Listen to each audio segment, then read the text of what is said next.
ఈ సంవత్సరం కూడా చాలా మంచి అంశం పైన సువార్త ఉజ్జీవ సభలు బేతెల్ ప్రేయర్ హౌస్ వారు నిర్వర్తిస్తున్నటువంటి ఈ అద్భుతమైనటువంటి ఆత్మీయ యజ్ఞాన్ని బట్టి రెవరెండ్ స్వామిదాసయ్య గారికి, ఎస్ఏ రాణి పిన్నెట్టి గారికి, అదేవిధంగా సునీల్ గారికి, శ్రీమతి సుమన్ సునీల్ గారికి, మరి ఆల్ ఆర్గనైజర్స్ పిన్నెట్టి స్టాన్లీ గారికి ప్రభునామంలో వందనాలు చెల్లిస్తున్నాను. ఈ మధ్యాహ్నపు వేళ దేవుని వాక్యాన్ని మనం ధ్యానిస్తుండగా ప్రతి ఒక్కరూ చాలా జాగ్రత్తగా ధ్యానపూర్వకంగా నా మాటలు వినాలన్నదే నా ప్రార్థన. ప్రియులారా, ఈరోజు దేవుని రాకడను మనం ఎందుకు ప్రకటించాలి, త్వరగా వచ్చే దేవుని రాకడను ఎందుకు ప్రకటించాలి అన్నది నేను మాట్లాడబోతున్నా. ప్రియులారా, ఈరోజు ఈ దేవుడు మనకు అర్థమయ్యాడా అన్నది ప్రశ్న. ఎందుకంటే దానికి ముందు సంఘాలు పరిచర్యలు 3 రకాలుగా ఉంటాయమ్మా. ఒకటేమో స్టేటస్ డ్రివెన్ మినిస్ట్రీ, అంటే ఆ విలేజ్కి నేను ఎక్కడికి పోతా, నా స్టేటస్ ఏంది, నా కథ ఏంది, నేను కారులో ఉంటాను, హైదరాబాద్లో ఉంటాను, బిల్డింగ్లో ఉంటాను, కాబట్టి అలాంటి వాళ్ళ దగ్గరికి అలాంటి వారు వెళ్తారు. What is status driven. రెండవది ఏంటంటే పర్సనాలిటీ డ్రివెన్. పొలోమని సినిమాకు పోయినట్టు పోతారనమాట గుడికి. ఆ గుడిలో ఆయన కలిసేది లేదు, వీళ్ళతో మాట్లాడేది లేదు. మూడో రకం ఏంటంటే డినామినేషనల్ డ్రివెన్. అంటే ఆ డినామినేషన్ వాడు ఎక్కడ పోయినా నా రక్తంలో ఆ డినామినేషన్ ఉంటుంది, అలాంటి పరిచర్య. వీటన్నిటికీ వ్యత్యాసంగా అన్ని డినామినేషన్లు, అన్ని గ్రూపులు అందరిని కలిపి దేవుని యొక్కను ప్రేమను అందించాలన్నటువంటి ఒక మహోత్తరమైనటువంటి దృక్పథంతో మరి బేతెల్ ప్రేయర్ హౌస్ వారు నిర్వర్తిస్తున్నటువంటి కార్యక్రమం చాలా అద్భుతమైనది. చప్పట్లు కొట్టి దేవుని నామాన్ని మహిమపరుద్దాం. ప్రియులారా, మరి ఈ నూతన సంవత్సరంలో మనం వాక్యంలో ఎదగాలి. చాలా సందర్భాలలో వాక్యములో ఎదగనటువంటి కారణాన్ని బట్టి చాలా సందర్భాలలో మన జీవితాలు అయోమయానికి గురవుతున్నాయి. మనం అనుకుంటాం దేవుడు మనకు బాగా తెలుసని. ప్రియులారా, ఈ మధ్యకాలం క్రిస్మస్ టైంలో నేను దేవుని సన్నిధిలోనికి వెళ్ళి చాలా కన్నీటితో ప్రార్థన చేశాను. ప్రభా, నువ్వు నాకు ఇంకా అర్థం కాలే. ఇప్పుడే తమ్ముడు పాట పాడాడు, అతి పరిశుద్ధుడా. ఆ పాటలు పాడుతున్నప్పుడు మనం మైమరిచి చాలా అద్భుతంగా దేవుని ఆరాధిస్తాం. కానీ ఆ దేవుడు మనకు అర్థమయ్యాడా? ఆ దేవుడు మనకు అర్థమయ్యాడా? నీళ్లను మార్కెట్ చేయడం అవసరమా అమ్మా? కానీ నీళ్లను మార్కెట్ చేస్తున్నాడు మనిషి. ఈ ఇండస్ట్రీ కిన్లేది, లేకపోతే mineral water industry billions of dollars worth industry అమ్మ. నీళ్లను మనిషి అమ్ముకుంటున్నాడు, పాలను కంట్రీ డిలైట్ వాడు. పాలు ప్రతి ఇంట్లో ఏదో ఒక రీతిగా పాల ఉత్పత్తులన్నీ మనం తింటూ ఉంటాం కదా. పాలు ప్రతిరోజు తాగుతూనే ఉంటాం. ఇప్పుడే టీ తాగొచ్చాను, అంటే అందులో పాలు ఉన్నాయి. సిస్టర్ మాకు టీ ఇచ్చారు. ప్రియులారా, అంటే పాలను అమ్ముకుంటున్నాడు మనిషి, నీళ్ళను అమ్ముకుంటున్నాడు. కానీ ఆకాశ మహాకాశాలు పట్టజాలన్నటువంటి దేవుడు, అనంతుడైనటువంటి వాడు, ఆత్మరూపి అయినటువంటి వాడు, నిరాకారుడైనటువంటి వాడు, నిత్యుడైనటువంటి వాడు, ఆది అంతమై ఉన్నటువంటి వాడు, అల్ఫా ఒమేగా అయి ఉన్నటువంటి వాడు, అనువంతగా మలచబడి తన్ను తాను తగ్గించుకొని ఈ భూమిపైకి మనిషిగా వచ్చిన ప్రేమ మనకు అర్థమైందా? నిజంగా ఆయన మనల్ని ఎంత ప్రేమిస్తున్నాడంటే, ఆకాశాలు మహాకాశాలు పట్టజాలని వాడు నిన్ను నన్ను ప్రేమిస్తూ నీ కొరకు నా కొరకు ఈ లోకానికి మనిషిగా వచ్చాడమ్మా. నీ కొరకు నా కొరకు ఆయన సిలువలో మరణించాడు. నీ కొరకు నా కొరకు అవమానాలను ఓర్చాడు. నీ కొరకు నా కొరకు అపహాస్యాలను ఓర్చారు. మోము పైన ఉమ్మి వేసిన మౌనంగా ఉన్నాడు. గడ్డం పీకి పిడిగుద్దులకు తిన్నా ఆయన మౌనంగా ఉన్నాడు. చేతగాని వానిలా ఆయన నీ కొరకు మౌనంగా ఉన్నాడు. ఆ ప్రేమ మనకు అర్థమైందా? ఈరోజు నిజంగా ఆ ప్రేమ మనకు అర్థమైతే, ఆ ప్రేమ మనం చవి చూస్తే మన క్రైస్తవ జీవితం మరోలా ఉంటుంది. మన క్రైస్తవ జీవితం నామకార్థంగా ఉండదండి. మండుతూ, భగభగ మండుతూ అనేకులను మండిస్తాము. హల్లెలూయా. దేవా, ఈరోజు 2026వ సంవత్సరంలో మరి నీ దాసుల ద్వారా ఈ 3 రోజుల మరి సువార్త ఉజ్జీవ కూడికలను నిర్వర్తిస్తున్నాం. ఆ కూడికలలో నేను ఉజ్జీవించబడాలి. నేను కూడా భగభగ మండుతూ అనేకులను మండించడానికి నీ కృపను నాకు దయచేయమని, నాకు నువ్వు అర్థం కావాలి ప్రభువా అని నువ్వు వేడుకుంటే దేవుడు నీకు సహాయం చేస్తాడు. దేవుడు ఇంత వ్యయ ప్రయాసలకు ఓర్చి ఇంత గంభీరంగా, ఇంత ఉన్నతంగా దేవుని కార్యాలను జరిగిస్తున్నారు. కారణం ఏంటంటే ఆ దేవుడు వారికి అర్థమయ్యాడు. హల్లెలూయా. చప్పట్లు కొట్టి దేవుని నామాన్ని మహిమపరుస్తాం. క్రీస్తు యేసునందు మీ ప్రయత్నములు వ్యర్థము కావని ఎరిగి స్థిరులను కదలని వారును ఆయన కార్యాభివృద్ధినందు ఎప్పటికీ ఆసక్తులై ఉండు. దేవుని బిడ్డ, మరి ఈరోజు ఇవ్వబడినటువంటి అంశంలో నుంచే నేను మాట్లాడుతున్నాను. మరి హెబ్రీయులకు రాసిన పత్రిక 10వ అధ్యాయాన్ని 3 భాగాలుగా విభజించి నేను ఈరోజు మధ్యాహ్నపు వర్తమానాన్ని మాట్లాడబోతున్నాను. సాయంకాలము నీ కథ ఇంకా ముగియలేదు, ఇదే అంశం పైన నీ కథ ఇంకా ముగియలేదు, దేవుడు నిన్ను ఆశీర్వదిస్తాడు అన్న అంశం గురించి నేను మాట్లాడబోతున్నాను. మరి మొదటి వర్తమానానికి రెండవ వర్తమానానికి మధ్యలో ఉన్నటువంటి ఆ సంధిని మీరు గమనించి గ్రహించి ముందుకు వెళ్ళాలన్నదే నా ప్రార్థన. ప్రియులారా, మరి దేవుని వాక్యాన్ని మరి మనం గమనిస్తున్నాం. దేవుని వాక్యంలో మనము చూస్తే ఏ నిబంధనలో ఉన్నామో మనకు మొట్టమొదటిగా అర్థం కావాలి. బైబిల్లో మరి చాలా నిబంధనల గురించి మనం చూస్తాం. దేవుడు ఆదాముతో ఒక నిబంధన చేశాడు, దేవుడు నోవహుతో ఒక నిబంధన చేశాడు, దేవుడు అబ్రహాముతో ఒక నిబంధన చేశాడు, దేవుడు మోషేతో ఒక నిబంధన చేశాడు, దేవుడు దావీదుతో ఒక నిబంధన చేశాడు. యేసుక్రీస్తు ద్వారా నూతన నిబంధనలో మనం ఉన్నాము. హల్లెలూయా. మరి ఈరోజు చాలా సందర్భాలను తెలియకుండానే మనము పాత నిబంధనలో ఉన్నటువంటి అనేకమైనటువంటి సెర్మోలియన్ లాస్ను అనుకరించడానికి ప్రయత్నం చేస్తూ మన పైన మనమే నెపాన్ని మోపించుకునే పరిస్థితిని మనం చూస్తున్నాం. దేవుని బిడ్డ, మరి ఈరోజు ఆ 10వ అధ్యాయాన్ని నేను విడమరుస్తూ మరి చివరి వచనానికి నేను రాకముందుకు, అంటే 37వ వచనాన్ని వివరించక ముందు ఆ నేపథ్యాన్ని అపోస్తులుడైనటువంటి పౌలు మరి ఆ హెబ్రీ సంఘానికి రాస్తున్నటువంటి ఈ లేఖలో ఉన్నటువంటి 10వ అధ్యాయంలో ఉన్నటువంటి సారాన్ని వివరిస్తాను. మొట్టమొదటి 18 వచనాల్లో మనం చూస్తే ఈ రక్షణ ఎంత విలువైందో ఆయన మాట్లాడతాడు. ఈ రక్షణ ఎంత భాగ్యవంతమైందో ఆయన మాట్లాడతాడు.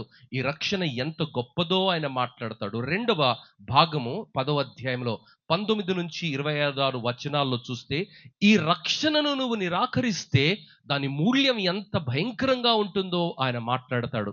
మూడవ భాగం ఏంటంటే ఈ రక్షణను నువ్వు కాపాడుకుంటూ మరి ఏ విధంగా నీతిగా బ్రతకాలి, ఖచ్చితంగా బ్రతకాలి, యథార్థంగా బ్రతకాలన్నది ఒక ఆయన హెచ్చరికతో కూడిన మాటలు ఆయన మాట్లాడుతున్నాడు.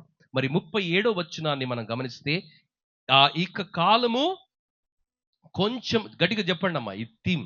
ఇక కాలము బహు కొంచెముగా ఉన్నది, వచ్చుచున్నవాడు వస్తున్నాడమ్మా.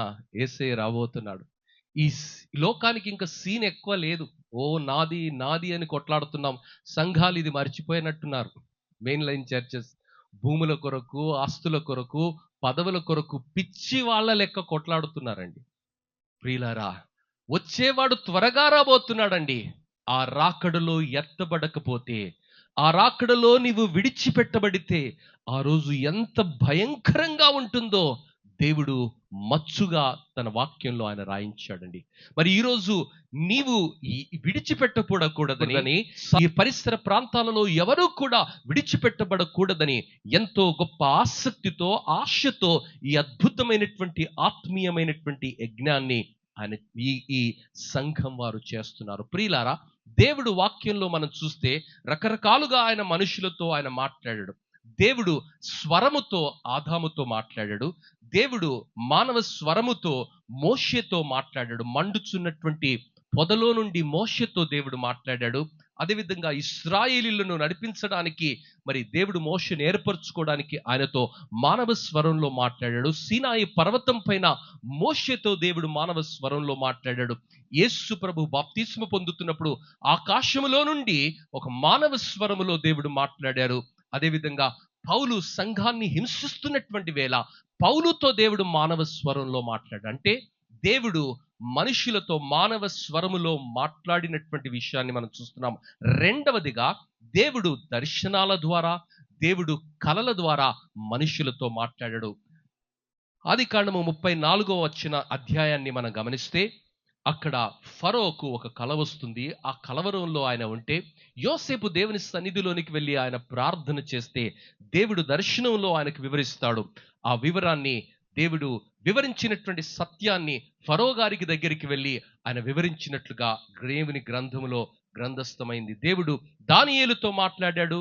మరి అదేవిధంగా మరి జ్ఞానులతో ఆయన మాట్లాడాడు, మరియమ్మతో ఆయన మాట్లాడాడు. ప్రియులారా, మూడవదిగా ప్రవక్తల ద్వారా దేవుడు మాట్లాడాడు. బైబిల్ గ్రంథాన్ని మనం సరికించి చూస్తే ప్రవక్తల ద్వారా, యెషయా ప్రవక్త ద్వారా, ఇర్మియా ప్రవక్త ద్వారా, మరి ఏలియా ప్రవక్త ద్వారా, అనేక మంది ప్రవక్తల ద్వారా దేవుడు మాట్లాడాడు. దేవుడు మానవ స్వరంలో మాట్లాడాడు, దేవుడు దర్శనాల ద్వారా మాట్లాడాడు, దేవుడు ప్రవక్తల ద్వారా మాట్లాడాడు. నాలుగవదిగా దేవుడు దేవదూత ద్వారా మాట్లాడాడు. మరి దానియేలుతో దేవదూత ద్వారా మాట్లాడాడు. జకరియా దేవుని సన్నిధిలో యాజక పరిచర్య చేస్తుంటే గాబ్రియేలు దూత వచ్చి ఏమన్నది? జకరియాతో ఏమన్నది గాబ్రియేలు దూత అంటే, నీ ప్రార్థన నాకు వినబడినది. దేవుని బిడ్డ, ఇదొక ప్రోత్సాహం. ఈరోజు అమ్మ నిరుత్సాహంలో నీవు ఉన్నావా? నాన్న నిరుత్సాహంలో ఉన్నావా? తమ్ముడు నిరుత్సాహంలో ఉన్నావా? నిరుత్సాహం ఎంత భయంకరమైందంటే 6 అడుగుల మనిషిని కూడా అట్టే నీరు కార్చేస్తుంది, వాణ్ణి కూల్చేస్తుంది. అలాంటి ఒక నిరుత్సాహంలో ఉంటే దేవుడు జ్ఞాపకం చేస్తున్నాడు. అలాంటి ఒక నిరుత్సాహంలో యాజక వృత్తిని నిర్వర్తిస్తున్నటువంటి జకరియా ప్రవక్త దగ్గరికి దేవుడు ఆయన ప్రార్థన వినబడింది అని చెప్పే వర్తమానాన్ని దూత ద్వారా ఆయన పంపించాడు. ప్రియులారా, మరి ప్రవక్త అయినటువంటి జకరియాతో దేవుడు దూత ద్వారా మాట్లాడాడు. మరి దేవుడు మరియమ్మతో మాట్లాడాడు. ఏమని? దయాప్రాప్తురాలా, ఇప్పుడు చెప్పండి, దయాప్రాప్తురాల నీకు శుభము. ప్రియులారా, ఆరవదిగా హోలీ స్పిరిట్ స్పీక్స్. 2 పేతురు 1:21 పరిశుద్ధాత్మ అయినటువంటి వాడు దేవుని వాక్యంలో మనం గమనిస్తే 1:21 2 పేతురు, దయచేసి చదివి నాకు సాయం చేస్తారమ్మా? చదువు తల్లి.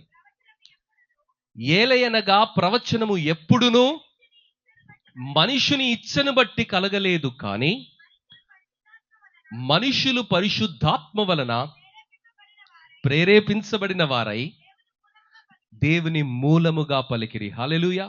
ఎవడు పడితే వాడు కాదండి. ఏ పురాణాల్లో కానీ ఏ గ్రంథాలలో కానీ దేవుడు రాయించిన గ్రంథాలు ఏవి లేవమ్మా, ఈ గ్రంథం తప్ప. అందుకే ఈ గ్రంథం పంచితే చాలా మందికి నొప్పేస్తుంది.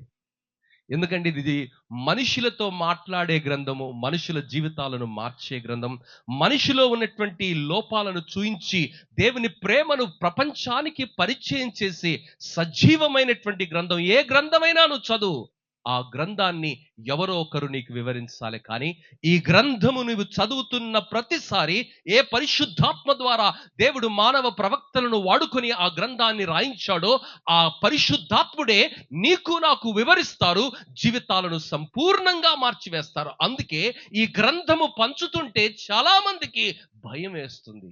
ఎందుకంటే ఆ గ్రంథములో దేవుని ప్రేమ నిక్షిప్తంగా, గూఢంగా అది భద్రం చేయబడింది. ప్రియులారా, దేవుడు సృష్టి ద్వారా మాట్లాడుతుంటాడు. కీర్తన 19వ మనం చూస్తే మొదటి 4 వచనాలు ఒక సందేశాన్ని ఇస్తున్నాయి. ఏమని? మొదటి 4 వచనాల్లో ఆకాశములు దేవుని మహిమను వివరించుచున్నవి, అంతరిక్షము ఆయన చేతి పనిని ప్రచురపరుచుతున్నది, పగటికి పగలు బోధ చేయుచున్నది, రాత్రికి రాత్రి జ్ఞానము తెలుపుచున్నది. వాటికి భాష లేదు, మాటలు లేవు, వాటి స్వరము వినబడదు. హల్లెలూయా. దేవుని బిడ్డ, సృష్టి యావత్తు ఈ మనిషికి నివేదిస్తున్న సత్యం ఏమిటంటే, నన్ను సృష్టించిన సృష్టికంతా ఎంత అద్భుతమైనటువంటి వాడు, ఎంత ఆశ్చర్యమైనటువంటి వాడు, ఎంత గనుడైనటువంటి వాడు, ఆయన ప్రేమను మీరు అర్థం చేసుకోడని పగటికి పగలు, రాత్రికి రాత్రి సృష్టి యావత్తు మానవ సమాజానికి బోధిస్తుంటే, మనిషి సృష్టికర్తను పూజించడానికి బదులుగా సృష్టికి ప్రణమిల్లుతున్నటువంటి విషయాల్లో దేవుని వాక్యము బోధిస్తున్నటువంటి సత్యం ఏమిటంటే, సృష్టి కూడా సృష్టికర్త గురించి మాట్లాడుతున్నది. దేవుడు మానవ స్వరంలో మాట్లాడాడు, దేవుడు ప్రవక్తల ద్వారా మాట్లాడాడు, దేవుడు మరి ఆయన దేవదూతల ద్వారా మాట్లాడాడు, పరిశుద్ధాత్మ ద్వారా మాట్లాడాడు, దేవుడు దేవుని వాక్యము ద్వారా మాట్లాడుతున్నాడు. ప్రియులారా, దేవుని బిడ్డల ద్వారా కూడా ఆయన మాట్లాడుతున్నాడు. మరి చాలా వాక్యం విన్న తర్వాత దేవుడు మాతో మాట్లాడాడు. దేవుడు మాతో, వారి అర్థం ఏంటంటే, దేవుని వాక్యము ద్వారా దేవుడు నాతో మాట్లాడాడు. దేవుని బిడ్డ, మరి దేవుడు మరి ఇన్ని విధాలుగా మాట్లాడుతున్నాడు కదా. అంత్య దినాలలో జరగబోయే పరిస్థితిని దేవుని వాక్యంలో హెబ్రీయులకు రాసిన పత్రిక 1వ అధ్యాయము 22వ వచనం, మొదటి 2 వచనాలు చదువు తల్లి. హెబ్రీయులకు రాసిన పత్రిక 1వ అధ్యాయము మొదటి 2 వచనాలు. పూర్వకాలమందు నానా సమయములలోను నానా విధములుగా ప్రవక్తల ద్వారా మన పితరులతో మాట్లాడిన దేవుడు ఈ దినముల అంతమందు కుమారుని ద్వారా మనతో మాట్లాడెను. హల్లెలూయా. దేవుని బిడ్డ, ఈరోజు నువ్వు ఎంత ధన్యకరమైనటువంటి తరములో ఉన్నావో తెలుసా, నిబంధనలో ఉన్నావో తెలుసా. మరి పాత నిబంధన గ్రంథాన్ని మనం గమనించినట్లయితే, పాత నిబంధనలో మనుషులు పాపము చేసినప్పుడు వారు దేవుని సన్నిధిలోనికి వెళ్ళి వారి పాపాలను ఒప్పుకొని ప్రతి సంవత్సరంలో 3 సార్లు మరి వెళ్ళాలి. కానీ సంవత్సరంలో కనీసము ఒక్కసారి వెళ్ళి దేవుని సన్నిధిలో వారి యొక్క ప్రతి పాపాన్ని ఒప్పుకోవడము పరిపాటి. ప్రియులారా, హెబ్రీయులకు రాసిన పత్రిక 10వ అధ్యాయము 10-12 వచనాల్లో మనం గమనిస్తే, అక్కడ యేసుక్రీస్తు యొక్క శరీరము ఒక్కసారి అర్పింపబడుట చేత ఆ చిత్తమును బట్టి మనం పరిశుద్ధపరచబడి ఉన్నాము. మరియు ప్రతి యాజకుడు దినదినము సేవ చేయుచు పాపములను ఎన్నటిని తీసివేయలేని ఆ బలులని మాటి మాటికి ఆయన అర్పిస్తుండేవాడు. ప్రతి మరి పాత నిబంధన గ్రంథంలో రాయబడిందంతా కూడా ఛాయారూపకంగా చెప్పబడింది. క్రీస్తు ప్రభువులో నెరవేర్చబడబోతున్నటువంటి ఒక అద్భుతమైనటువంటి నిబంధన గురించి అది సూచనప్రాయంగా చెప్పబడింది. ప్రియులారా, అంటే పాత నిబంధనలో మరి పాప క్షమాపణ జరగలేదా అంటే 100% పాప క్షమాపణ జరిగింది. దేవుడు ఏర్పరిచినటువంటి ధర్మాన్ని, దేవుడు ఏర్పరిచినటువంటి మరి పాప క్షమాపణ విధానాన్ని విశ్వాసముతో వారు విధేయత చూపించి దేవుడిస్తున్నటువంటి ఆ క్షమాపణను అందుకోవడానికి అందులో వారు విశ్వాసముతో పాలు పంపులు పొందుకున్న కారణాన్ని బట్టి వారందరూ కూడా మరి తాత్కాలికమైనటువంటి ఉపశమనాన్ని పొందుకున్నారు. పాత నిబంధన గ్రంథములో మరి యాజకులందరూ కూడా ఏటేటా మరి వారి పాపాలను, ప్రజల యొక్క పాపాలను మరి దేవుని సన్నిధిలోనికి తీసుకుని వెళ్ళి పరిశుద్ధ స్థలములో నుండి అతి పరిశుద్ధ స్థలములోనికి వెళ్ళి దేవుని సన్నిధిలో వారు ఆ రక్తమును, నిష్కలంకమైనటువంటి గొర్రెపిల్ల రక్తాన్ని ప్రోక్షించడం.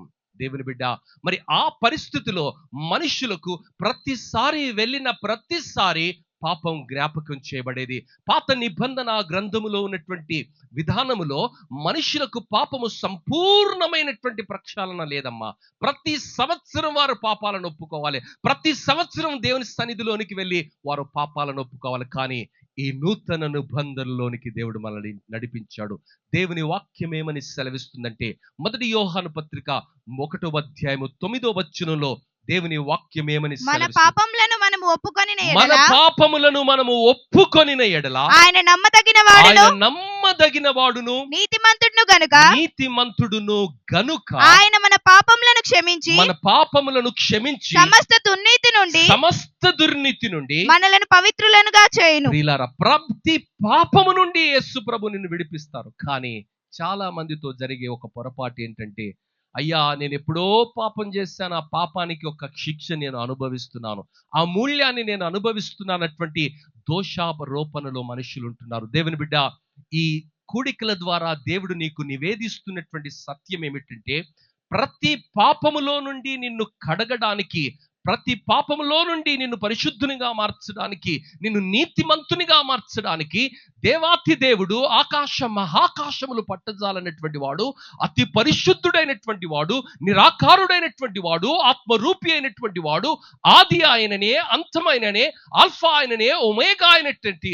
ఆ దేవుడు నీ కొరకు, నా కొరకు పాపరహితమైనటువంటి జన్మ ఆయన ఈ భూమి పైన జన్మించి పాపరహితమైనటువంటి జీవితాన్ని జీవించి దేవుని దృష్టిలో ఇవ్వబడినటువంటి, మోషేకు ఇవ్వబడినటువంటి ధర్మశాస్త్రములో రాయబడినటువంటి ప్రతి నియమాన్ని ఆయన కొట్టివేయడానికి కాదు, కానీ నెరవేర్చడానికి వచ్చి నిష్కలంకమైన, నీతియుక్తమైన, పరిశుద్ధమైన తన జీవితం ద్వారా ఆయన దానిని నెరవేర్చి దేవునికి ఇష్టమైనటువంటి, సంపూర్ణమైనటువంటి, పరిపూర్ణమైనటువంటి, నిత్యమైనటువంటి యాగంగా ఆ తన్ను తాను అర్పించుకోవడానికి ఈ లోకానికి వచ్చాడు. ఈరోజు ఆ త్యాగం నీకు అర్థమైందా? మరి పాత నిబంధన గ్రంథంలో మనం గమనిస్తే పరిపుష్టిని బట్టి అనేకులు వారికి ఉన్నటువంటి ఆర్థిక పరిపుష్టిని బట్టి గువ్వలను, గొర్రెలను, వారికి ఉన్నటువంటి ఆర్థిక స్తోమతను బట్టి మరి బలులను అర్పిస్తూ ఉండేవారు. కానీ నూతన నిబంధనలో నీవు విశ్వాసముతో సిలువ పైన యేసు ప్రభు చేసినటువంటి త్యాగాన్ని, లేఖనముల ప్రకారం ఆయన చనిపోయాడని, లేఖనముల ప్రకారం ఆయన పాతి పెట్టబడ్డాడని, లేఖనముల ప్రకారం ఆయన 3వ దినాన తిరిగి లేచాడని ఎవరైతే నమ్ముతారో వారందరినీ కూడా ఉచితముగా విశ్వాసము ద్వారా కృపచేత నీతిమంతులుగా మారుస్తాడని దేవుని వాక్యము సెలవిస్తున్నది. ఈ సత్యము తెలియనటువంటి వారు ఎక్కడో కొండల్లో దేవుణ్ణి వెతుకుతున్నారు, కోణంలో దేవుని వెతుకుతున్నారు, లోయల్లో దేవుని వెతుకుతున్నారు. రక్షణ భాగ్యాన్ని వెతకడానికి, మరి పరిశుద్ధులుగా తీర్చబడడానికి అనేకమైనటువంటి హోమాలు చేస్తున్నారు, యాగాలు చేస్తున్నారు, యజ్ఞాలు చేస్తున్నారు. రక్షణ కొరకు దోషారోపణతో వారి మనస్సాక్షి వారిని నిరంతరము నిందిస్తున్న కారణాన్ని బట్టి అనేక స్థలాలకు ఉపశమనానికి వెళుతున్నారు. కానీ ఈ ఉదయ కాలము పవిత్రమైన దేవుని వాక్యములో హెబ్రీయులకు రాసిన పత్రిక మొదటి 18 వచనాలలో ఆ త్యాగము ఎంత గొప్పది, ఆ బలి ఎంత గొప్పది, అందులో ఉన్నటువంటి దేవుని సంకల్పము, దేవుని ప్రేమ ఎంత పరిపూర్ణంగా దాగి ఉందో భక్తుడు అక్కడ వివరిస్తున్నాడు. దేవుని బిడ్డ, ఈరోజు నీవు నేను నీతిమంతులుగా మార్చబడ్డాము, నీవు నేను పరిశుద్ధులుగా మార్చబడ్డాము. మన యొక్క యోగ్యతను బట్టి కాదు.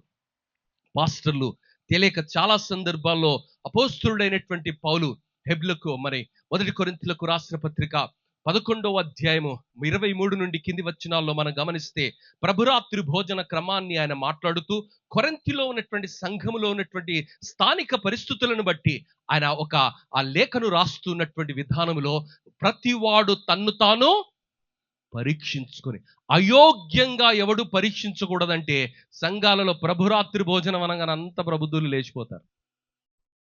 ఏ సంఘంలోనైతే, మా సంఘం పేరు కూడా బేతేలు సంఘం అమ్మ. ఆ బేతేలు సంఘంలో నేను కాపరిగా వెళ్ళినప్పుడు 2012వ సంవత్సరంలో అక్టోబర్ 28వ తారీఖు ఆ సంఘంలో నేను కాపరిగా మరి ప్రతిష్ఠించబడ్డాను. ప్రతిష్ఠించబడిన తర్వాత మొదటి సండే, అంటే నవంబర్ మాసం మొదటి ఆదివారం మొదటి సండే అందరూ వెళ్ళిపోయారు. మెయిన్ మెసేజ్ అయిపోయింది, ప్రభురాత్రి భోజనం అనగానే అందరూ తట్టబుట్ట చదువుకొని అందరు వెళ్ళిపోతున్నారు. నేను అడిగాను, అక్కడ ఉన్నటువంటి చర్చ అయిపోయిన తర్వాత సెక్స్టన్ అడిగాను, బాబు ఏంట్రా అందరు వెళ్ళిపోయారంటే, సార్ ఏం చెప్పమంటావు, అంతకు ముందుకున్న పాస్టర్ అయితే తలుపు లేచి పెడుతుండే, కళ్ళు తెరిచి ప్రార్థన చేస్తుండే, అందరు లేచి వెళ్ళిపోతుండ్రి అన్నారు. అరే, ఇంత గొప్ప రక్షణ వీళ్ళకి అర్థం కాలేదా, ఎందుకు లేచి వెళ్ళిపోతున్నారు అన్నది ఆలోచన చేసి ఆ తర్వాత రక్షణ విలువను నేను మాట్లాడాను. ప్రియులారా, యేసు ప్రభు నీవు యోగ్యుడవని నిన్ను రక్షించలేదమ్మా, నీవు నీతిమంతుడవని రక్షించలే. యేసు ప్రభు దగ్గరికి ప్రతి పాపి వచ్చాడు, వ్యభిచారి వచ్చాడు, సుంకరులు వచ్చారు, భయంకరమైనటువంటి జీవన విధానాన్ని కలిగి ఉన్నటువంటి వేశ్యలు కూడా, దొంగలు కూడా, వ్యభిచారులు కూడా ఆయన సువార్తను వినడానికి వచ్చాడు. దేవుడు పాపులను పిలవడానికి వచ్చాడు, నీతిమంతులను కాదు.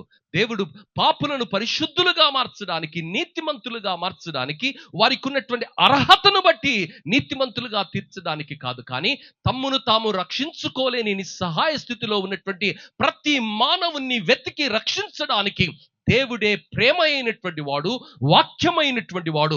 ఆది యందు వాక్యముండెను, వాక్యము దేవుని యొద్ద నుండెను, ఆ వాక్యము దేవుడి ఆ వాక్యమైనటువంటి దేవుడు కృపా సత్య సంపూర్ణుడిగా మానవ రూపిగా ఈ లోకములోనికి ఎందుకు వచ్చాడంటే నిన్ను నీవు రక్షించుకోలేనటువంటి స్థితిలో ఉన్నావు.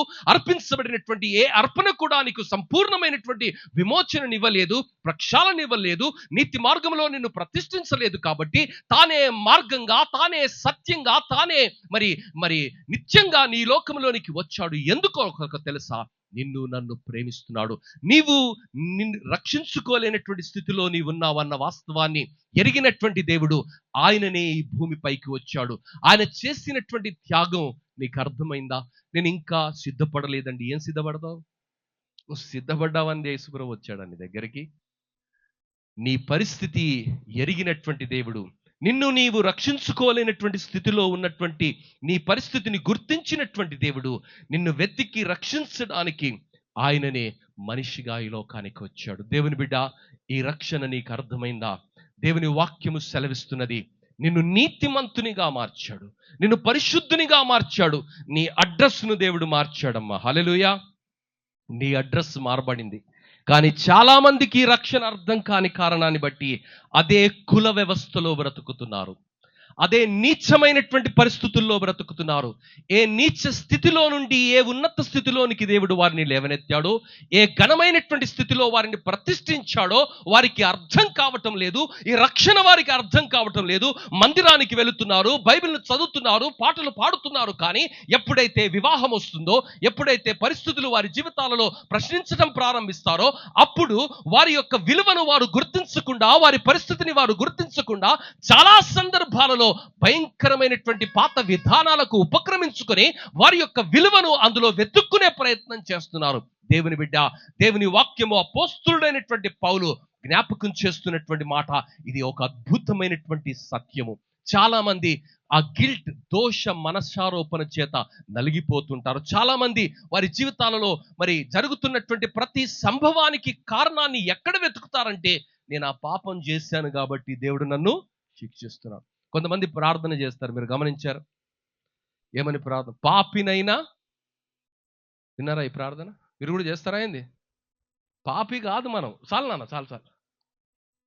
మనం ఎవరు? మనం? మీ పేరు చెప్పకండి.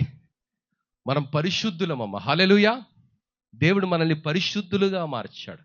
మనం ఏమని ప్రార్థన చేస్తామంటే, పాపినైన నన్ను, నా ప్రార్థన, నువ్వు పాపివి కాదమ్మా. అంటే నువ్వు ఇంకా పాపిగా నిన్ను దేవుడు పరిగణిస్తే దేవుడు అబద్ధం ఆడుతున్నట్టు కదా.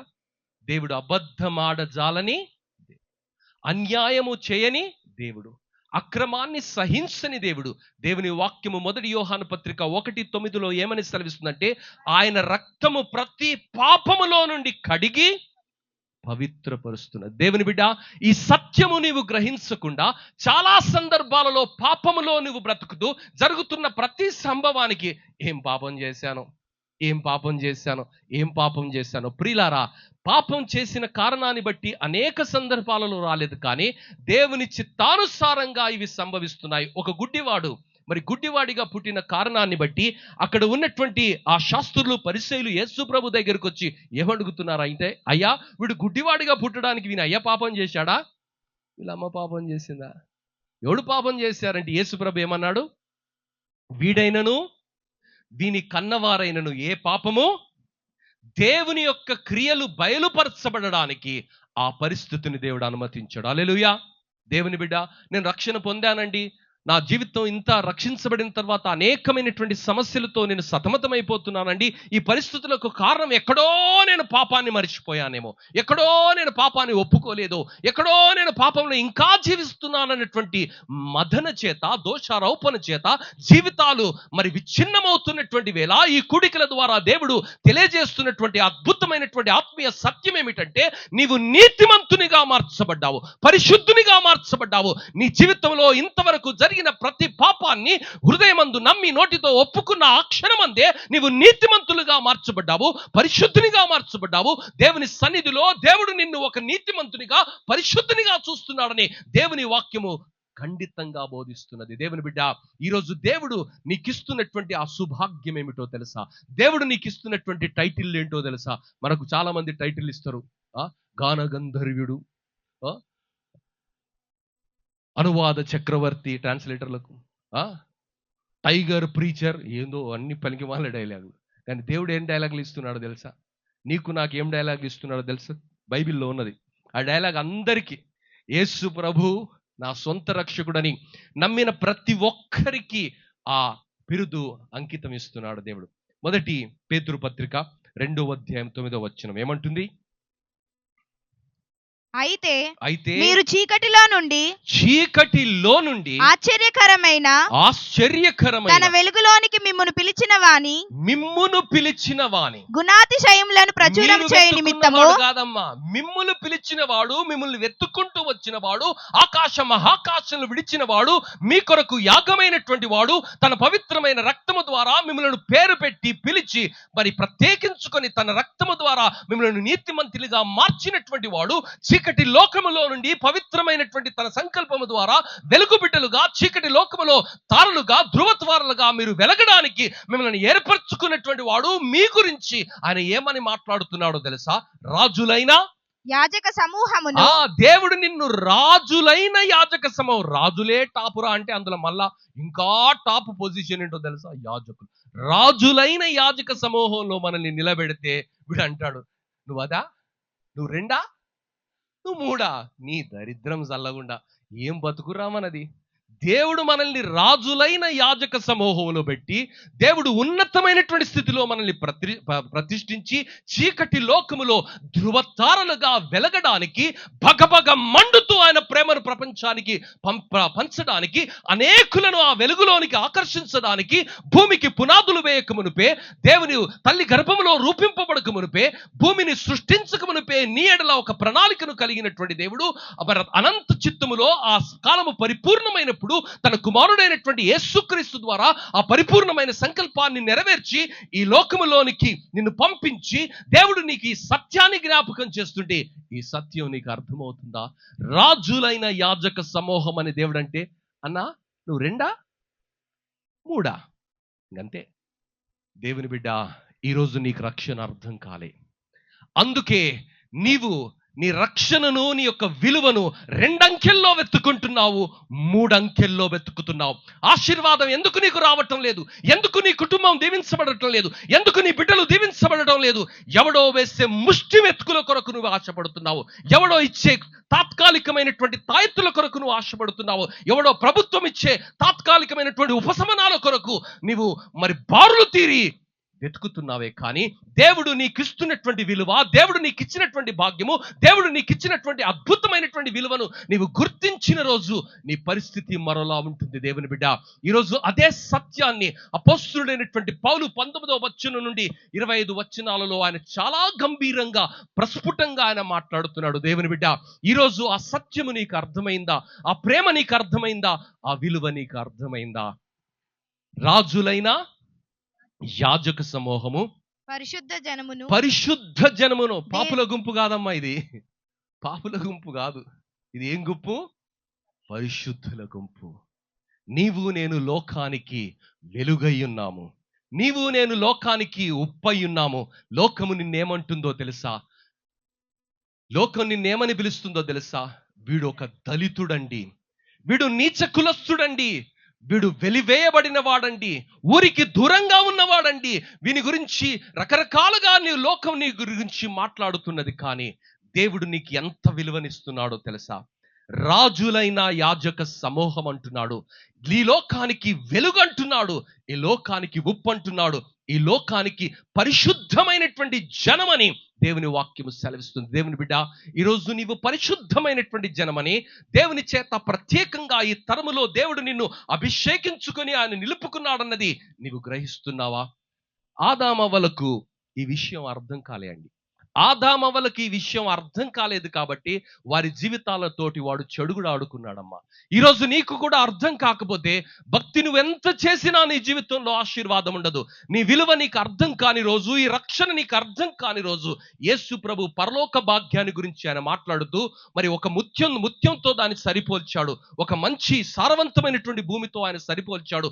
ఒక ముత్యము దొరికినప్పుడు ఆయన సర్వస్వాన్ని అమ్మివేసి ఆ ముత్యాన్ని వర్తకుడు కొంటాడు కదా. మరి వ్యవసాయ వ్యవసాయస్తుడు మంచి నేల దొరికినప్పుడు, మంచి భూమి దొరికినప్పుడు ఆయన కలిగి ఉన్నటువంటి సమస్తాన్ని ఆయన అమ్ముకొని ఆ భూమిని కొంటాడు కదా. ఈరోజు రక్షణ విలువ మనకు అర్థం కాలేదు కాబట్టి, రక్షణను మనం చాలా లైట్ గా తీసుకుంటున్నాం కాబట్టి మన జీవితాలలో దేవుని ఆశీర్వాదాలు మనకు కనిపించటం లేదు. దేవుని బిడ్డ, ఈ ఉదయ కాలము మధ్యాహ్నపు వేళ దేవుడు జ్ఞాపకం చేస్తున్నటువంటి మాట ఏమిటంటే, చీకటిలో నుండి ఆశ్చర్యకరమైన తన వెలుగులోనికి పిలిచిన వాని గుణాతిశయాలను ప్రచురము చేయడానికి రాజులైన యాజక సమూహమును, పరిశుద్ధ జనమును, దేవుని సొత్తైన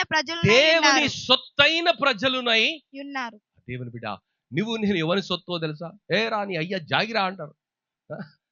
ఈ పొలిటికల్ లీడర్స్ ఒకటి పని చేస్తే ఇంకొకటి అపోజిషన్ ఉన్నాడు, ఏ వాన అయ్యా జాగిరా అంటాడు. వానయ్య జాగిరి కాదు, వీనయ్య జాగిరి కాదు, ఎవ్వనయ్య జాగిరి కాదు రా, ఏసయ్య జాగిరి. నువ్వెవడు? ఏసయ్య జాగిరి. నువ్వు నేను ఎవరు అంట? ఏసయ్య జాగిరి. మన జాగలో ఎవడన్నా పాక పెట్టిండనుకో, 10 ఎకరాల పొలం ఉంది, నీ పొలంలో వచ్చి బొంద పెడితే ఒప్పుకుంటావు? మనం పీకి పందిరి చేస్తాం, అవునా? మా ఊర్లో బొంద పెట్టిండు వాడు. మేము హైదరాబాద్లో ఉంటాం కదా, మా ఊర్లో వాడు బొంద పెట్టిండు. ఆ ఎమ్మెల్యే అంటాడు, వాడు నా క్లాస్మేట్ బాలునాయక్, ఏమైతుంది పక్కన ఒక మూలకు పెట్టిండు కదా, ఏయ్ నీ పొలంలో పెడితే పెట్టించుకో, నా పొలంలో తీసిపడాలి బొందా అంది. అంటే మన జాగల మన జాగిర్లో ఎవడన్నా పెట్టుకుంటే ఊకుంటామా మనం? అరే ఒక మడే కదా ఇచ్చేయరాదంటే ఇచ్చుకుంటావా? ముచ్చడే లేదు ప్రియులారా. మరి నువ్వు నేను ఎవరు జాగిరమ్మా? యేసయ్య జాగిరి.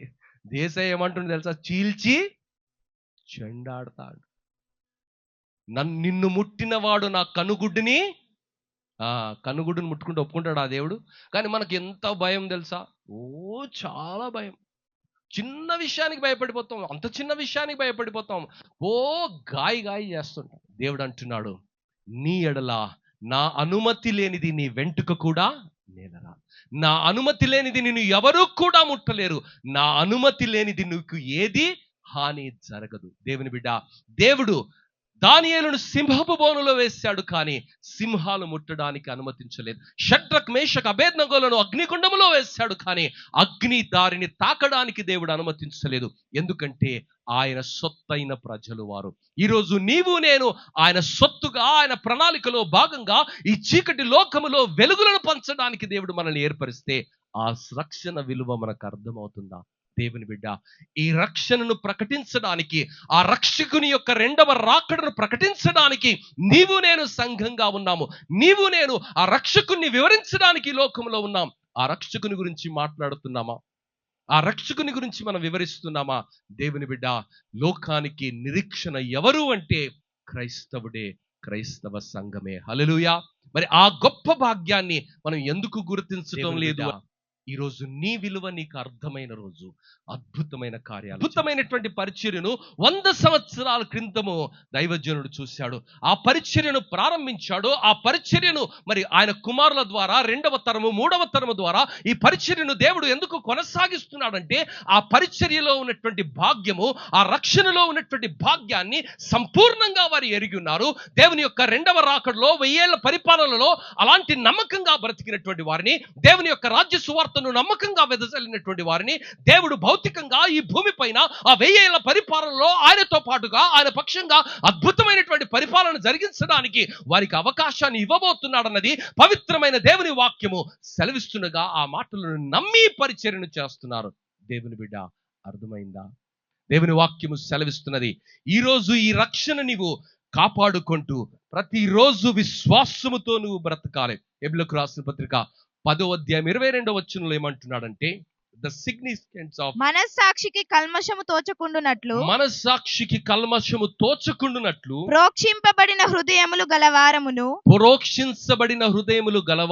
నిర్మలమైన ఉదకముతో స్నానం చేసిన శరీరము, నిర్మలమైన ఉదకముతో, అంటే ఉదకం అంటే నీరు, నీటితో స్నానము చేయబడిన వారమును, విశ్వాస విషయములో సంపూర్ణ నిశ్చయత కలిగి యథార్థమైన హృదయముతో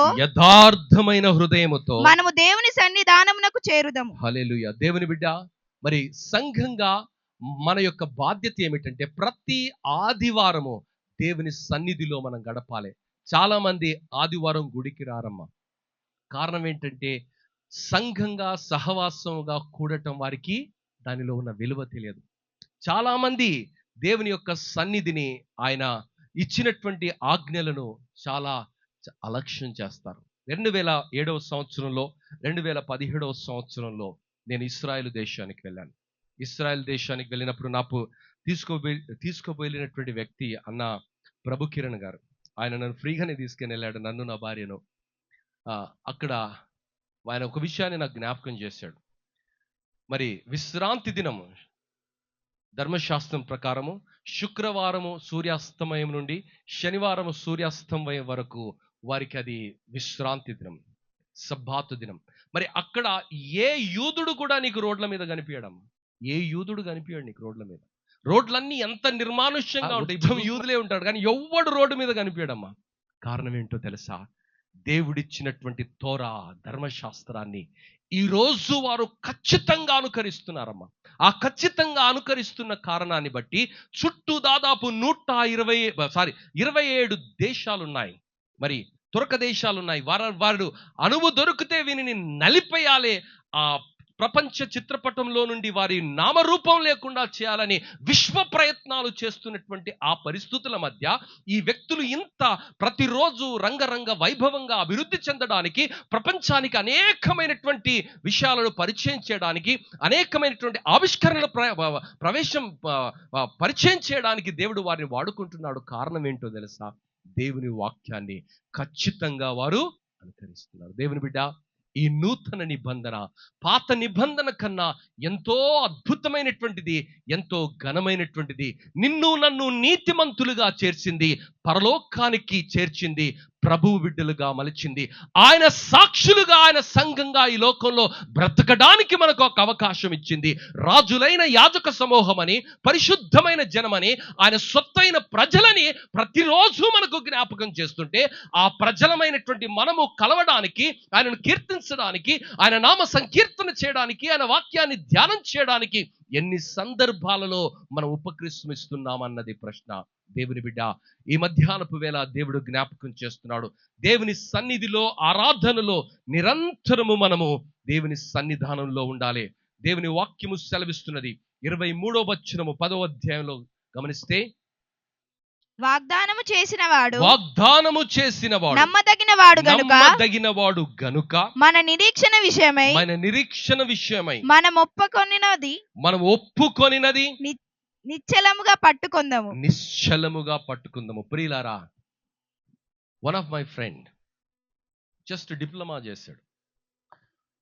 పాలిటెక్నిక్ కాలేజీలో ఉన్నప్పుడు యేసు ప్రభుని అంగీకరించాడు. చాలా మాటలు, నా మాటలు వినండి యవనస్తులు చాలా జాగ్రత్తగా. ఆయన ఎందుకో కన్విన్స్ అయ్యాడు. ఏమనంటే, ఆదివారం నేను పరీక్ష రాయను. పోటీ పరీక్షలు ఎప్పుడు వస్తాయి? అన్ని ఆదివారం వస్తాయి కదా. చాలా మంది చెప్పారు, చాలా ఇంటెలిజెంట్ ఫెలో. స్టేట్లో అప్పుడు పాలిటెక్నిక్లో, ఇప్పుడు ఉందిగా పాలిటెక్నిక్ ఎంట్రన్స్ టెస్ట్లో 54 ర్యాంక్ వచ్చింది ఆయనకు. కాబట్టి మాసప్ ట్యాంక్లో ఆయనకు సీట్ వచ్చింది. అయితే ఆ పరిస్థితిలో ఆయన యేసు ప్రభుని అంగీకరించాడు. ఆదివారం నేను ఎగ్జామ్ రాయనన్నాడు. చాలా మంది అన్నారు, నీ కెరియర్ ఇక్కడనే ఎండ్ అయిపోతుంది, నువ్వు పాలిటెక్నిక్ తోటే బతికిపోతావు అంతే. లాస్ట్ నీకు ఏ ఎగ్జామ్ రాయాలన్నా, బీటెక్ రాయాలన్నా, ఎంటెక్ రాయాలన్నా, ఏ పోటీ పరీక్ష రాయాలన్నా, పరీక్షలన్నీ ఎప్పుడు వస్తాయి? ఆదివారమే వస్తాయి.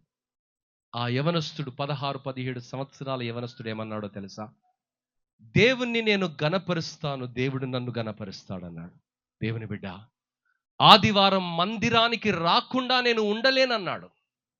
ఆదివారాన్ని ఆయన జీవితంలో అత్యున్నతమైనటువంటి దినంగా, దేవుని సన్నిధిలో సంఘంగా దేవుణ్ణి ఆరాధించే దినంగా ఆయన పరిగణించాడు. ఈరోజు దేవుడు ఆయనని ఎంత గొప్పగా ఆశీర్వదించాడంటే, హైదరాబాదులో ఒక ఇంటర్నేషనల్ స్కూల్ ఉన్నది. హైదరాబాదులో ఉన్నతమైన స్థితిలో ఆయన అలంకరించబడ్డాడు. దాదాపుగా ఒక 200 కోట్లకు అధిపతిగా ఆయన మార్చబడ్డాడు. హల్లెలూయా. దేవుణ్ణి గణపరిచినటువంటి వారిని దేవుడు గణపరుస్తాడు. దేవుని మార్గంలో నడిచిన ప్రతి ఒక్కరిని దేవుడు ఆశీర్వదిస్తాడు. ఎందుకు రాలేదు బాబు ఆదివారం గుడికి అంటే, పరీక్షలున్నాయి అంకుల్. ఎందుకు రాలేదు బాబు గుడికి అంటే, పొలం పోయాను. ఎందుకు రాలేదురా బాబు గుడికి అంటే, డ్యూటీ ఉండే సార్, ఈరోజు ఓవర్ టైం చేసిన, ఆదివారం ఓవర్ టైం చేసిన పైసల కొరకు. ఆ పైసలు మిగులుతాయా? ఆ పొలం నిలుస్తుందా? 2 గంటలు నిన్ను 7 రోజులు కాపాడిన దేవుడు, ఆరోగ్యం ఇచ్చిన దేవుడు, ఇంత అద్భుతమైనటువంటి అవకాశాలను ఇచ్చిన దేవుడు, ప్రతి క్షణం నిన్ను కాపాడుతున్నటువంటి దేవుడు, ఆయన ఏమంటున్నాడంటే సంఘముగా మీరు కూడుట మానకూడదు. సంఘంగా మీరు కూడటం మీరు మానకూడదు. రక్షణలో మీరు ఎదగాలి, పరిశుద్ధతలో మీరు ఎదగాలి. ఆయన రాకడ సమీపంగా ఉన్నది. ఆ సత్య సువార్తను ప్రకటించాలి. ఆ సత్య సువార్తను ప్రకటించడానికి ఆ వాక్యంలో మీరు స్థిరపడాలి, బలపడాలి. ఆ సువార్తను అనేకులకు మీరు అందించాలి. అందుకొరకే నేను నిన్ను ప్రత్యేకించి ఈ లోకంలో ఏర్పరచుకున్నాను. ఆ సత్యాన్ని నువ్వు విని ముందుకు వెళ్ళాలని దేవుని వాక్యం సెలవిస్తుంటే, ఆ సన్నిధానానికి రావడానికి చాలా మందికి ఎందుకో కష్టం. దేవుని బిడ్డ, ఈరోజు దేవుడు జ్ఞాపకం చేస్తున్నాడు. Take a decision. నేను దేవుణ్ణి గణపరుస్తాను. ఏది ఏమైనా దేవునికి నేను సమయాన్ని ఇస్తాను. 10వ భాగం, ఇప్పుడే సునీల్ పాస్టర్తో నేను మాట్లాడుతున్నాను. 10వ భాగం చాలా మంది దేవునికి ఇవ్వరు. కొత్త నిబంధన పాత నిబంధన సబ్జెక్ట్ లేదు కాదు మాట్లాడడానికి. కానీ అమ్మా, దేవునికి నువ్వు ఇస్తే దేవుడు నీకు ఇస్తాడు. ఈరోజు అనేకులతో ఉన్నటువంటి సమస్య ఏంటంటే దేవుణ్ణి గణపరచనటువంటి పరిస్థితి. దేవుడు జ్ఞాపకం చేస్తున్నాడు, నన్ను గణపరచు వారిని నేను గణపరుస్తాను. మరి దేవుని మందిరంలోనికి వచ్చిన రోజు, దేవుని మందిరంలో మనం నిలబడిన రోజు, ఆ సత్యములో మనం స్థిరపరచబడతాము. ఆ సత్యములో దేవుడు మనల్ని స్థాపిస్తాడు. ఆ సత్యములో దేవుడు మనల్ని ముందుకు తీసుకొని ఒక సజీవుడైనటువంటి దేవుణ్ణి ఆరాధిస్తున్నటువంటి నీవు ఆ సంఘాని కొరకు దేవుడు 2వ రాకడలో రాబోతున్నాడని, మొదటి రాకడలో ప్రపంచం కొరకు వచ్చాడని, 2వ రాకడలో కేవలం సంఘము కొరకు, పరిశుద్ధుల కొరకు, నీతిమంతుల కొరకు, ప్రత్యేకించబడినటువంటి వారి కొరకు ఆయన రాబోతున్నాడని, ఆ బిడ్డలు జ్వాలగా, జ్యోతులుగా, అగ్ని జ్వాలలుగా ఈ లోకంలో బ్రతకడానికి, నీతిగా బ్రతకడానికి, పరిశుద్ధంగా బ్రతకడానికి మార్చబడినటువంటి ఆ బిడ్డల కొరకు దేవుడు రాబోతున్నాడని వాక్యము సెలవిస్తుంటే, ఆ బిడ్డలు ఎలా బ్రతకాలి అంటే రోషంగా బ్రతకాలి, నిష్కల్మషంగా బ్రతకాలి, లోకంతో కలవకుండా బ్రతకాలి, ప్రత్యేకంగా బ్రతకాలి, ఆ వెలుగును ఆ నీతిని లోకానికి చూపించడానికి బ్రతకాలని దేవుని వాక్యం ఆదేశిస్తుంటే, ఈరోజు మన ఆలోచన భ్రష్టు పట్టిపోయింది. మన ఆలోచన లోపట దేవుని ఊసే కనిపించటం లేదమ్మా. దేవుని బిడ్డ, దేవుడు జ్ఞాపకం చేస్తున్నాడు, రాజులను నిలవబెట్టేది ఆయననే. రాజులను, భూమి మీద ఉన్నటువంటి వాడిని, పెంట కుప్ప మీద ఉన్నటువంటి వాడిని సింహాసనంలోనికి లేపవాడు ఆయననే. ఈరోజు ఆయన గురించి నీవు నేను మాట్లాడడానికి ప్రత్యేకించి దేవుడు ఏర్పాటు చేసుకున్నాడు. ఈరోజు గమనిస్తున్నావా? క్రిస్మస్ వేళ వీళ్ళను వాళ్ళను ఓ లొల్లి. ఈసారి మా సంఘంలో వినూత్నంగా ఒక పని చేశాం. ఆ పని ఏంటంటే, అందరు రాజకీయ నాయకులు రావాలి, ఆల్ పార్టీస్ అందరూ వచ్చారు. అందరినీ స్టేజ్ మీద నిలబెట్టాం. 3 నిమిషాల్లో సువార్తను అందించాను. హల్లెలూయా. లోకల్ ఎమ్మెల్యే ఏమన్నాడో తెలుసా? ఇంతవరకు ఎప్పుడు జరగలేదు, ఈసారి ప్రత్యేకంగా జరిగింది. హల్లెలూయా. నీవు నేను సువార్తను అందించనీకున్నాము. నీవు నేను ఈ వార్తను ప్రకటించడానికి ఉన్నాం. యేసు ప్రభు 2వ రాకడ రాబోతుంది. ఆయనను నిరాకరిస్తే, ఆయనను విస్మరిస్తే నీ జీవితము అగమ్య గోచరంగా మార్చబడుతుంది. ఇది మతము కాదు, ఇది మార్గము, పరలోకానికి చేర్చే ఏకైక మార్గం అన్నది నీవు చెప్పగలవు. అందుకనే సంఘంగా నీ లోకముతోనే పెనవేసుకున్నాం, మర్చిపోయాం. దేవుడు రాబోతున్నాడు. బేతేల్ ప్రేయర్ హౌస్ ఈ సత్యాన్ని ప్రవచనాత్మకంగా తట్టి లేపుతూ మీకు జ్ఞాపకం చేస్తుంది. ఈ లోకములో మనము పరదేశులము, ఈ లోకములో మనము యాత్రికులము. ఈ లోకం మనది కాదమ్మా, ఈ లోకం మనది కాదు. ఏ క్షణము ఈ లోకంలో నీకు ఆఖరి రోజు అవుతుందో తెలియదు. విడిచిపోయితే లోకం గురించి ఎందుకంత యావ? నీకు లోకానికి అరువుగా వచ్చావు, ఏదో ఒక రోజు ఎరువైపోతావు, నీ జీవితమే మరవబడిపోతుంది కదా. ఆ మరిచిపోబడే జీవితం గురించి ఆలోచిస్తున్నావు. కానీ నిరంతరము మహిలో ఆ నిత్య దేవునితో ఉండే అనంతమైన జీవితం గురించి నువ్వు ఏం చేస్తున్నావు? దాని కొరకు ఏం పెట్టుబడి పెడుతున్నావు? ఆ రాజ్యం గురించి నీ యొక్క ఆలోచన ఏమై ఉన్నది? దేవుని బిడ్డ, ఈరోజు సంఘానికి దేవుడు జ్ఞాపకం చేస్తున్నాడు. సంఘము ప్రతిసారి ఆయన సన్నిధిలోనికి వచ్చినప్పుడు, దేవుని సన్నిధిలో దేవుని ప్రభురాత్రి భోజన సంస్కారాన్ని 23వ వచనం నుంచి చదవమ్మ. 1 కొరింథీ 11వ అధ్యాయం 23 నుంచి కిందికి చదివితే, 11వ అధ్యాయం 23 నుండి కిందికి చదువు. 1 కొరింథీయులకు రాసిన పత్రిక 11వ అధ్యాయం. నేను మీకు అప్పగించిన దానిని ప్రభువు వలన పొందితిని. ప్రభువైన యేసు తాను అప్పగింపబడిన రాత్రి ఒక రొట్టెను ఎత్తుకొని కృతజ్ఞతాస్తుతులు చెల్లించి దానిని విరిచి, ఇది మీ కొరకైన నా శరీరము, నన్ను జ్ఞాపకం చేసుకొనుటకై దీనిని చేయుడని చెప్పెను. ఆ ప్రకారమే భోజనమైన పిమ్మట ఆయన పాత్రను ఎత్తుకొని, ఈ పాత్ర నా రక్తము వలనైన క్రొత్త నిబంధన, మీరు దీనిలోనిది త్రాగునప్పుడెల్లా నన్ను జ్ఞాపకం చేసుకొనుటకై దీనిని చేయుడని చెప్పెను. మీరు ఈ రొట్టెను తిని ఈ పాత్రలోనిది త్రాగునప్పుడెల్లా, ఈ రొట్టెను తిని ఈ పాత్రలోని త్రాగునప్పుడెల్లా ప్రభు వచ్చి వరకు ఆయన మరణమును ప్రచురించుదురు. ప్రభు వచ్చు వరకు, ఆయన వస్తున్నాడు. ఎవరు వస్తున్నాడు? ఇంకా కాలము బహు కొంచెముగా ఉన్నది, వచ్చుచున్నవాడు ఆలస్యము చేయక వచ్చుచున్నాడమ్మా. నువ్వేం చేయాలి? పాలిటిక్స్ చేయాలా? పెళ్లి సంబంధాలు వెతకాలా? ఆడిటోరియంల గురించి అడగాలా? బొందలగడ్డ గురించి అడగాలా? ఏం అడగాలరా నాయనా? ఏం చెప్పుతున్నాడు అక్కడ?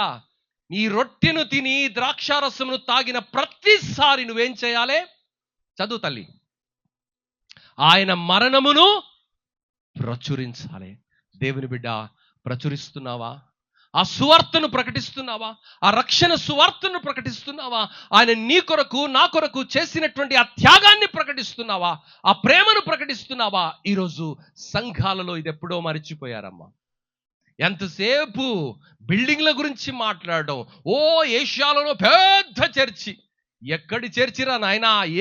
ఏ బిల్డింగ్ పరలోకానికి రాదమ్మా. ఏ బిల్డింగ్ పరలోకానికి రాదు.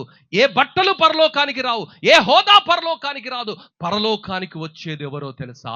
యేసు ప్రభు రక్తములో కడగబడిన ప్రతి పాపి, పరిశుద్ధుడుగా తీర్చబడిన ప్రతి పరిశుద్ధుడు, ఆయన వాక్య ప్రకారము వారి జీవితాలను మలుచుకొని బ్రతికి ఆయన సాక్షిగా లోకానికి వెలుగుగా ఉప్పుగా బ్రతికిన ప్రతి ఒక్కరూ ఆ పరలోక రాజ్యంలోనికి వెళుతున్నారు.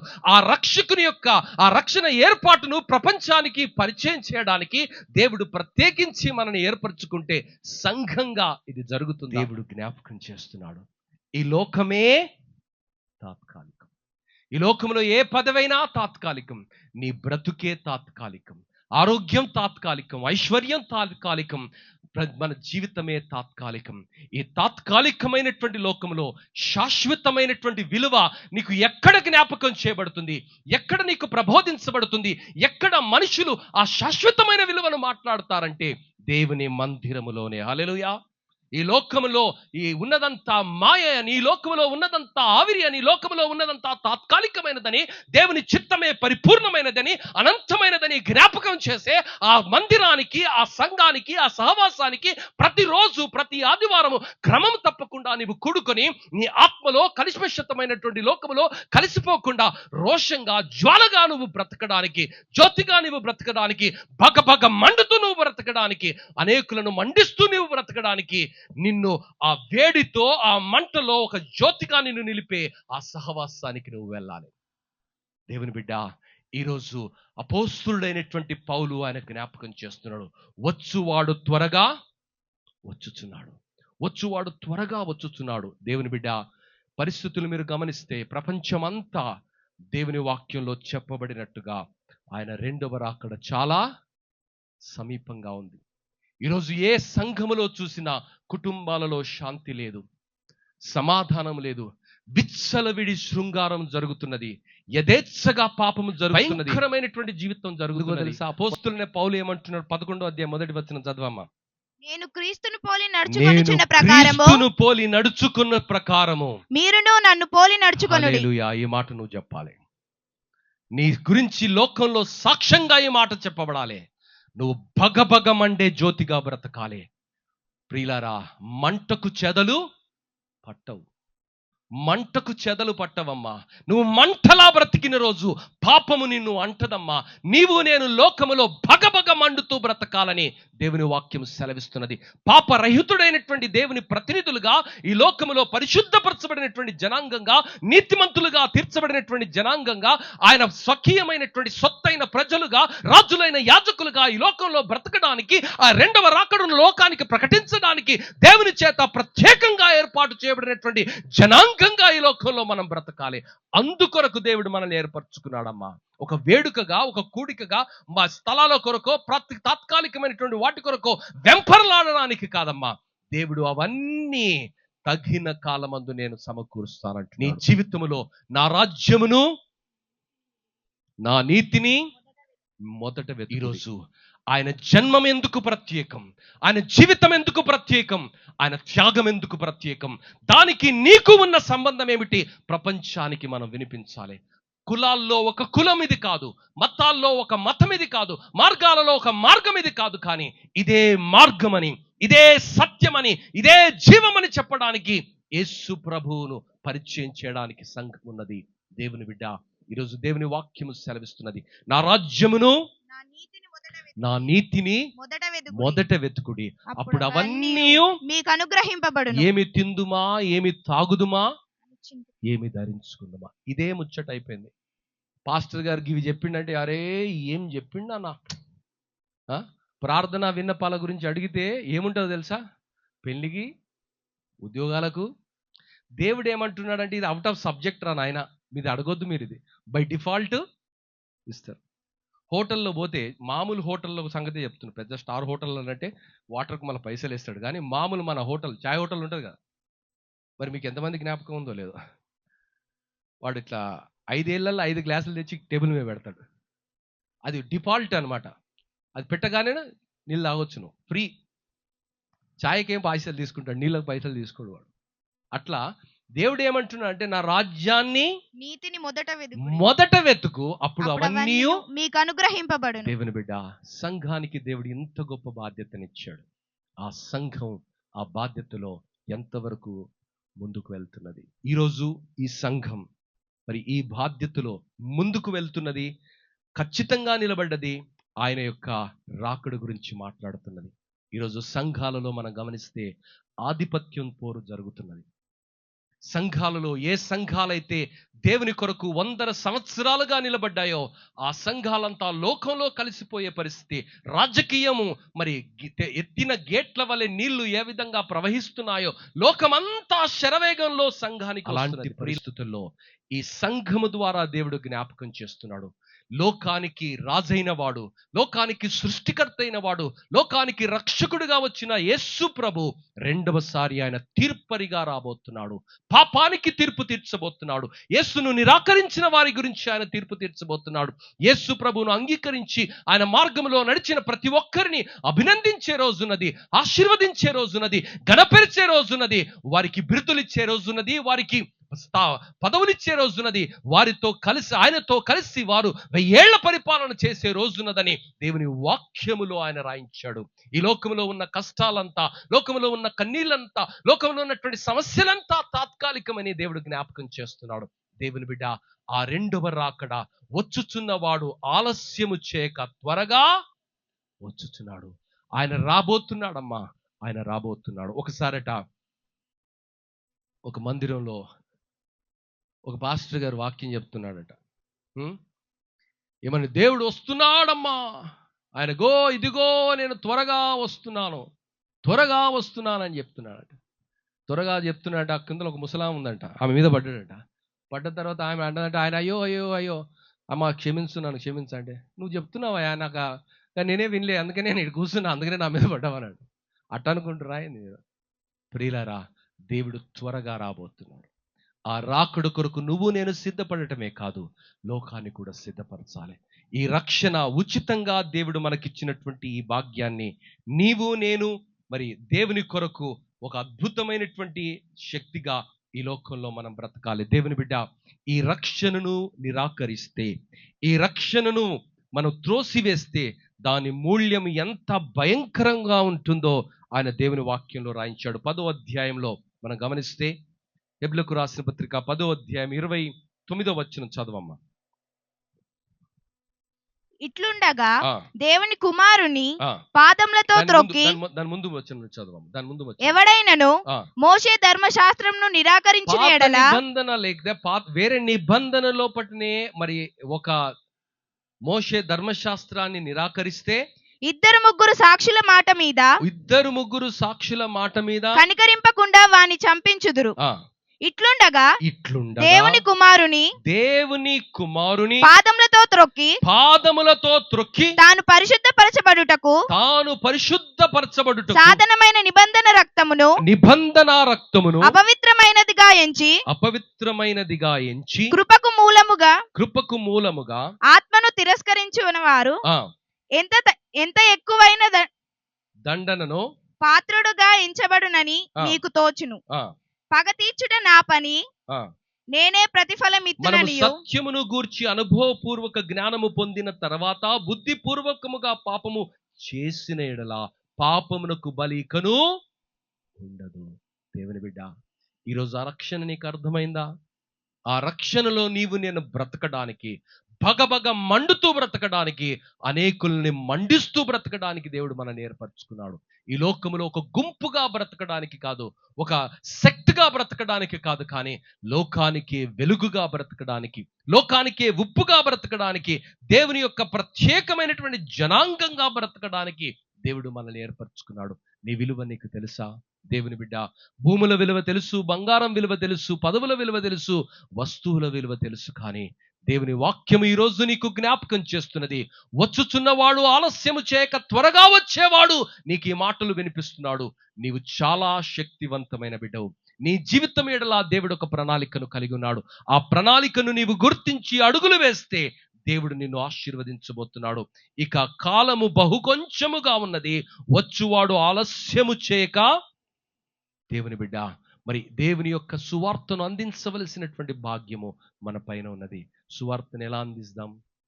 సువార్తను ఎలా అందిస్తాం?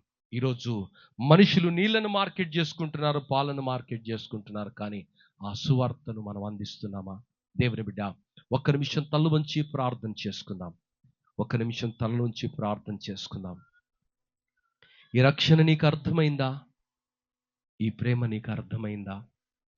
మందిరానికి నువ్వు ఎందుకు వస్తున్నావు?